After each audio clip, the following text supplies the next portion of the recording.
beaucoup de personnes sont venus me voir et disent qu'ils sont envoûtés avec des signes apparents d'envoûtement. Mais mon travail n'est pas de faire des rencontres, elle vient cette semaine, elle vient la semaine prochaine, et on est là à parler. Non, mon problème, c'est de l'aider à comprendre qu'en réalité, c'est parce qu'elle croit qu'on peut l'envoûter qu'elle est envoûtée. Je vais vous donner des exemples, vous allez rire. Un jour à Bamako, nous étions à la maison et la cuisinière est venue nous informer, mon grand frère et moi, que la copine de mon grand frère a versé quelque chose dans la sauce.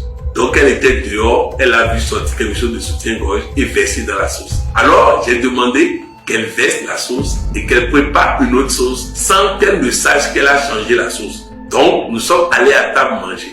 La copine en question a dit qu'elle ne mange pas. Mais mon frère décide de la troubler.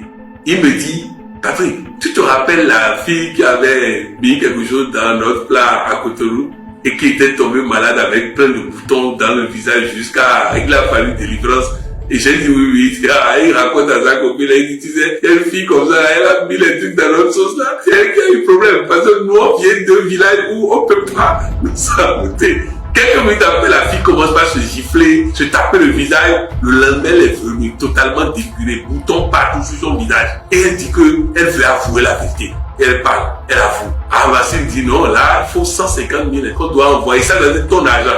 On doit envoyer au village pour qu'on fasse les choses. Elle remet les 150 000 et elle part à la maison. Le lendemain, elle appelle Massi, elle dit les boutons sont partis, mais je ne veux plus rien avoir avec toi. Toi, tu es le sorcier. Tu dis, oh, rien. Il n'a rien fait. Ouais, quand je dis que vous devez croire en vous et croire en Dieu en vous, cela vous donne une identité qui résiste à tout. Notre vie est le résultat de ce que nous voyons être. N'oubliez pas, je suis une combinaison parfaite de Dieu et moi, de Dieu en moi et moi. Je suis humain, Dieu en moi est l'être et ensemble nous formons l'être humain. Et l'être humain, combinaison parfaite de l'humain et de Dieu, ne peut pas être embêté par quoi que ce soit dans la vie.